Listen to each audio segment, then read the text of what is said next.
हाताच्या बोटाला जखम कशी झाली? सुनील तटकरे यांनी ठणकावून सांगितलं, माझी श्रद्धा आहे, अंधश्रद्धा नाही.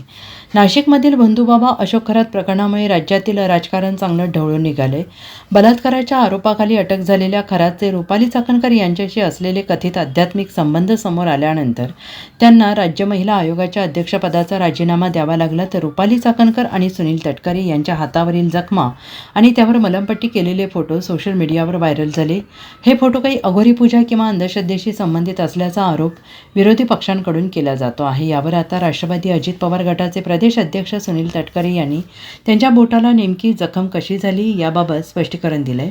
सुनील तटकरे यांनी म्हटलंय की मी पुन्हा खुलासा करणार नाही. मी 40 वर्षांपासून राजकारणात आहे. 2019 साली मी महाविकास आघाडीमध्ये निवडून आलो. 2024ला महायुतीकडून निवडून आलो. माझी विश्वासार्हता आहे.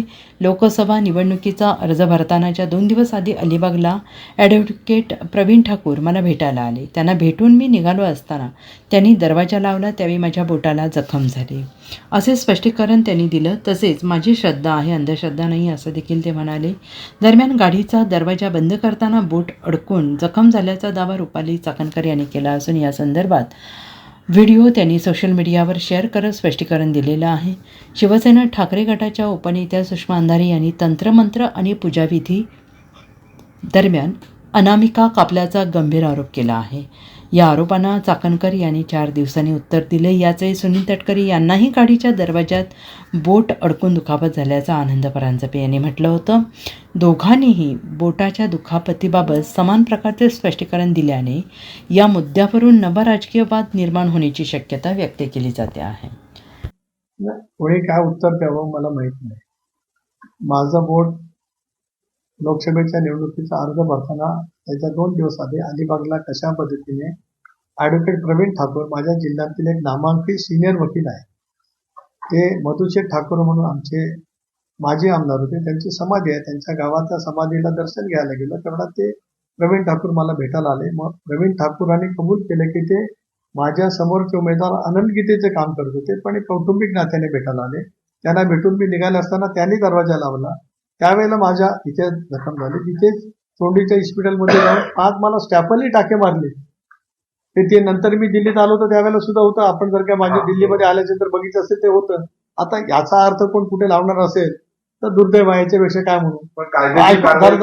केली मी, गुन्हे दाखल केलेत. त्याच्यामुळे एक भाग आहे. दुसरी बाब असा आहे की दुसरा माफ केलेला सुद्धा जो नाहीच आहे तो पण आला. त्याच्यामुळे एक माननीय मुख्यमंत्री महोदयांनी SIT स्थापन केले. एक सातपुते ज्येष्ठ IPS अधिकारी त्याच्या प्रमुख आहेत. त्यांनी त्याची व्याप्ती वाढवलेली आहे. सखोलपणाने तपास करण्याचं मुख्यमंत्र्यांनी काल सभागृहामध्ये आश्वासन दिलेलं आहे. आज मुख्यमंत्री त्याच्यावरती निवेदन करणार आहेत. राष्ट्रवादी काँग्रेस पक्षाचा अध्यक्ष म्हणून, खासदार म्हणून माझी सुद्धा मागणी स्पष्टपणाची आहे की याचा सखोल तपास व्हावा. खरासारख्या विकृत बनवणुकीच्या विरोधामध्ये जे कठोर कारवाई करायची असेल ते त्या ठिकाणी केली जावी. ही राष्ट्रवादी काँग्रेस पक्षाची स्वच्छपणाची भूमिका आहे. आता माझ्या संदर्भातलं जे काय दाखवलं गेले त्याचा माझ्याकडनं खुलासा झालाय. यापेक्षा या गोष्टीला मी अधिक महत्व देऊ इच्छित नाही. याचं कारण जी घटना केव्हा घडली हे आपल्यापैकी सर्वांना ज्ञात आहे आणि त्यावेळचे 2024 मध्येच अलिबागमध्ये झालेली घटना आहे. आता याबद्दल माझ्यासारखा 40 वर्ष राजकारणात आहे. एका दिवसात मी नाही दिल्लीत आलो. राजकारणामध्ये माझी 40 वर्ष आहेत. माझी विश्वासार्हता आहे. आणि 19ला सुद्धा मी महाविकास आघाडीकडे निवडून आलो. 24ला इंडियामधून निवडून आलो. त्याच्यामुळे जनमानसामध्ये आहे जे सत्य आहे ते सत्य आहे. एकदा खुलासा केला. त्यापेक्षा माझ्यासारखा मी अनेक अशा पद्धतीच्या आरोपाच्या फेरीतून गेलेलो आहे. माझं मन, माझ्या संवेदना, माझं काम करण्याची पद्धती माझ्या जिल्ह्यातल्या जनतेला नक्की त्या ठिकाणी माहिती आहे. पण यापेक्षा याच्यावरती बोलण्यासारखं काही शिल्लक राहिलं आहे आणि या संदर्भातला खुलासा केला गेलेला आहे. या संदर्भातला ज्यांनी कोणी आरोप केले त्यांच्यावरती वेगवेगळ्या पोलीस स्टेशनमध्ये आम्ही गुन्हे त्या ठिकाणी दाखल करतो आहोत. पुन्हा एकदा मी सांगतो की माननीय मुख्यमंत्री महोदयांनी राज्याचे गृहमंत्री म्हणून SIT स्थापन केली. अधिक खोलवरपणाने या संदर्भातला तपास करावा.